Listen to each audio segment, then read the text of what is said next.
नमस्कार दोस्तों, आज हम उत्तर प्रदेश जनपद जौनपुर में एक गांव है गनापुर, जो थाना क्षेत्र आता है सिकरा। यहाँ जो है बहुत से लोग जो है पृथ्वीराज जयंती मना रहे हैं। आइए हम इनसे कुछ जानकारी लेते हैं, क्या कारण से उनका जयंती मना रहे हैं, ये लोग क्या चाहते हैं।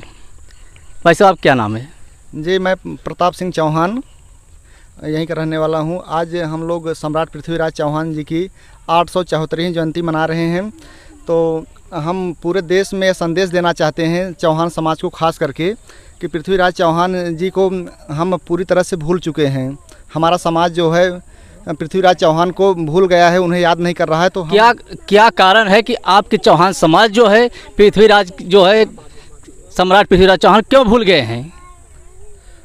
शायद यही वजह रही कि शिक्षा जो है उनकी सबसे बड़ी कमजोरी रही है, जो शिक्षा को लेना ही नहीं चाहते, और जिसका परिणाम यह है कि उनसे बहुत दूर भागते चले जा रहे हैं। जिसका परिणाम आज यह है कि हर क्षेत्र में, चाहे राजनीति हो और चाहे व्यवसाय हो और चाहे उनकी खुद की पहचान हो, उनकी पहचान पूरी तरह से ख़त्म होते चली जा रही है। कि वो चाहते ही नहीं। अभी उनसे पूछ लिया जाए कि पृथ्वीराज चौहान कौन है, तो कह देंगे कि हमारे पूर्वज हैं, लेकिन उनके प्रति उनका क्या उद्देश्य है, इस बात को जाहिर नहीं कर पाएंगे। सम्राट पृथ्वीराज चौहान जो है इस भारत देश के जो है महाप्रतापी राजा थे, जो सख्त वेदीवार के ज्ञाता भी थे। कि उनको किस प्रकार जो है उनका मृत्यु हुआ था, आप जो थोड़ा जानकारी बताएंगे क्या? जी बिल्कुल, जानकारी इतिहास का हर पन्ना गवाही दे रहा है इस समय।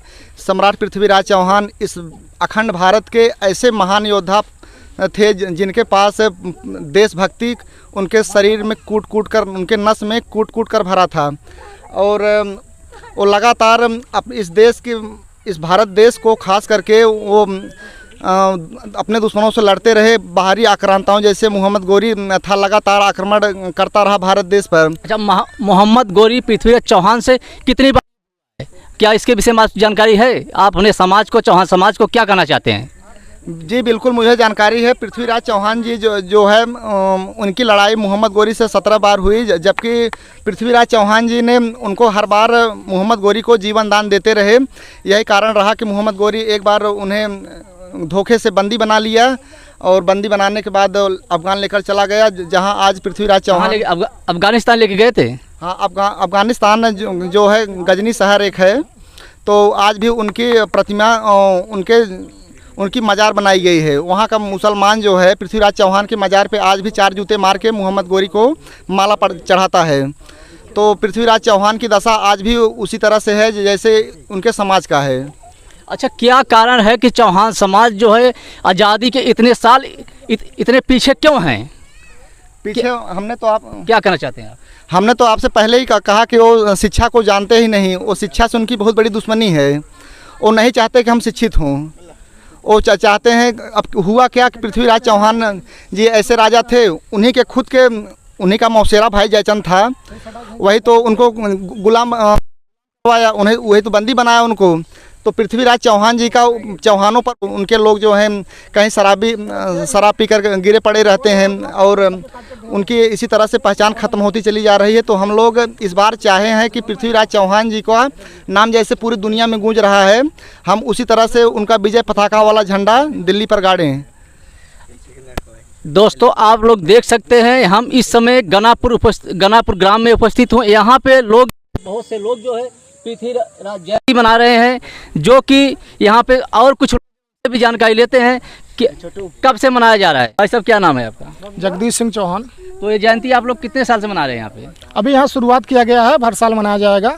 और यहाँ भव्य हम लोग मूर्ति बनवाने वाले हैं पृथ्वीराज चौहान जी का। सम्राट पृथ्वीराज चौहान जो है, जो भारत के, अखंड भारत के जो एक अंतिम हिंदू सम्राट थे।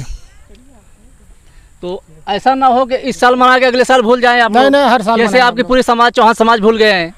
अब यहाँ से शुरुआत हो गई है। यहाँ से हर साल हम लोग जो है एक बड़ी मात्रा में जो है अपने समाज को इकट्ठा करेंगे, और हम लोग जो है वीर शिरोमणि श्री पृथ्वीराज चौहान जी के हम लोग इसी तरह जयंती मनाएंगे, बढ़ चढ़ के मनाएंगे।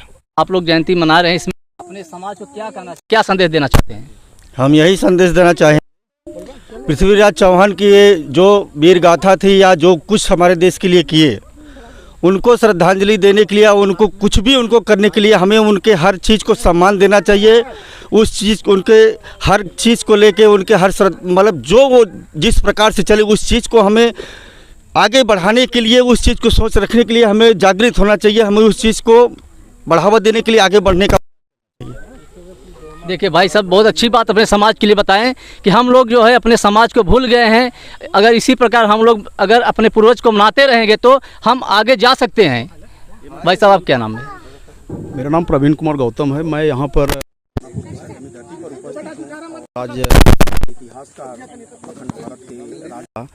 पृथ्वीराज चौहान जी की जयंती है समारोह में मैं अपने समस्त यहाँ पर उपस्थित जितने भी अग्रज और अनुज भाई बंधु हमारे उपस्थित हुए हैं, मैं इनको यही संदेश देना चाहता हूँ कि इतिहास हमेशा लिखा जाता है और लिखने के लिए उसमें बहुत संघर्ष करना पड़ता है और उस संघर्ष को करने के लिए हमें भी अपना अमूल्य समय, अपना कर्म जो है करना चाहिए और अपनी नई पीढ़ियों को दिशा निर्देश देना चाहिए।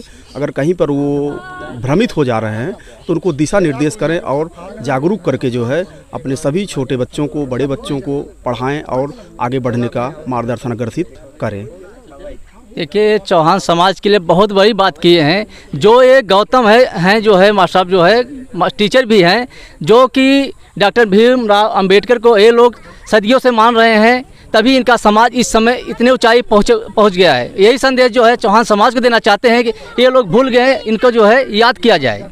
जी, हम यही चाहते हैं कि जो भी हमारे यहाँ पर समस्त भाई बंधु, बहनें, माताएं यहाँ पर उपस्थित हैं, एक ही काम करें। इतिहास हमेशा पढ़ा जाता है पन्नों में, प्रयास हम लोग ये करें हमारा भी कुछ इतिहास होना चाहिए और ऐसे इतिहास को बनाने के लिए अपने जो नई पीढ़ियाँ हैं इनको दिशा निर्देश करना पड़ेगा। उनको प्रयास कीजिए ज़्यादा से ज़्यादा समय वो पढ़ने पर दें और विद्यालय जाएँ। जो इधर उधर का समय घुमा करके बिता देते हैं वो ऐसा ना करने पाएँ। कुछ बच्चे होते हैं कि वो पढ़ना तो चाहते हैं लेकिन उनकी आवश्यकताओं की पूर्ति हम माता पिता नहीं कर पाते हैं। तो अगर इस प्रकार के बच्चे हैं, बढ़ना आगे चाहते हैं, अपना भी स्वर्ण अक्षरों में इतिहास लिखना चाहते हैं, तो उनको प्रयास ये किया जाए, अपने समाज को जागरूक किया जाए और उनको यह बताया जाए कि आप अगर नहीं सक्षम हैं, मैं आपकी मदद करता हूं और आप जितना इच्छा अनुसार अपने अध्ययन अध्यापन कर सकते हैं। मैं यही संदेश अपने माध्यम से देना चाहता हूँ। दोस्तों, देख सकते हैं गनापुर में आज 19 मई जो है यहाँ पे जयंती मनाया जा रहा है।